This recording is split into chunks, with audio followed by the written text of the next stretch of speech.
hegemoni ekonomi.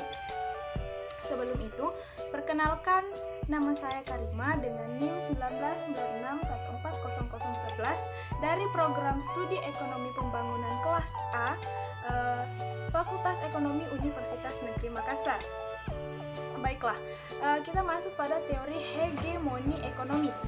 Teori hegemoni itu sendiri tercetus dari hegemoni Antonio Gramsci yang lahir pada tanggal 22 Januari 1891 di Alies, Sardinia dan meninggal di Roma 27 April 1937. Dari keluarga kelas bawah di Pulau Sardinia, Italia.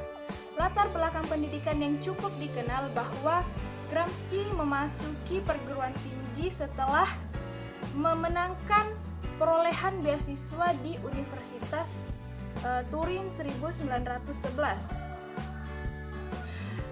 Pengertian hegemoni sendiri itu adalah menurut Gramsci adalah sebuah konsensus di mana ketertundukan diperoleh melalui penerimaan ideologi kelas yang hegemoni oleh kelas yang terhegemoni. Hegemoni adalah kemenangan kelas yang berkuasa yang didapatkan melalui mekanisme konsensus sebagai kekuatan sosial politik.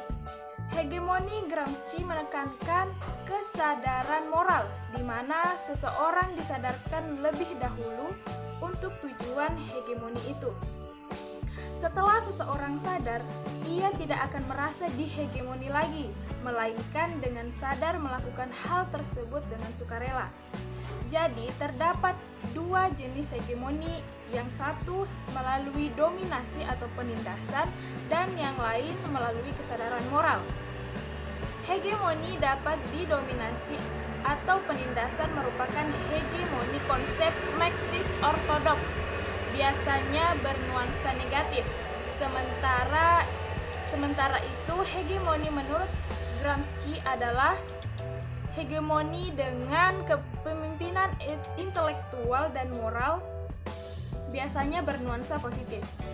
Hegemoni Gramsci memuat ide tentang usaha untuk mengadakan perubahan sosial secara radikal dan revolusioner.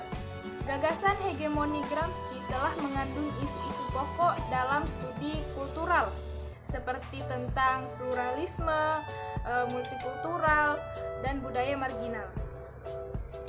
Jadi, hegemoni Gramsci menolak konsep-konsep yang mengedepankan kebenaran mutlak, baik yang terkandung dalam Marxisme maupun non-Marxisme. Kemudian ada tiga tingkatan hegemoni menurut Gramsci, yaitu yang pertama hegemoni total, yang mana hegemoni ini ditandai afiliasi massa yang mendekati total masyarakat yang menunjukkan total moral dan intelektual yang kokoh. Kemudian yang kedua, hegemoni yang merosot. Menurut Gramsci, pada tahap ini menjadi potensi disintegrasi atau potensi konflik yang tersembunyi di bawah permukaan. Artinya, sekalipun sistem yang ada telah mencapai kebutuhan dan sasarannya, namun mentalitas massa tidak sungguh-sungguh. Kemudian yang ketiga, hegemoni minimum, di mana hegemoni ini adalah hegemoni yang tingkatannya paling rendah. Konsep hegemoni. Konsep hegemoni menurut Gramsci itu adalah kekerasan dan konsensus. Titik awal konsep Gramsci tentang hegemoni adalah bahwa suatu kelas dan anggotanya menjalankan kekuasaan terhadap kelas-kelas di bawahnya dengan cara kekerasan dan persuasi. Dalam catatannya terhadap karya Machiavelli, The Prince, Sang Penguasa, Gramsci menggunakan mitologi Yunani, yaitu setengah binatang dan setengah manusia sebagai simbol dari perspektif ganda. suatu tindakan politik, kekuatan dan konsensus, otoritas dan hegemoni, kekerasan dan kesopanan. Hegemoni bukanlah hubungan dominasi dengan menggunakan kekuasaan, melainkan hubungan persetujuan dengan menggunakan kepemimpinan politik dan ideologis. Hegemoni adalah suatu organisasi konsensus. Nah, kemudian kita masuk pada kebijakan ekonomi internasional Cina. Cina itu sendiri memiliki kebijakan ekonomi yang berbeda dengan negara lain. Kebijakan ekonomi Cina menitik beratkan pada promosi dan dukungan yang besar terhadap investasi asing.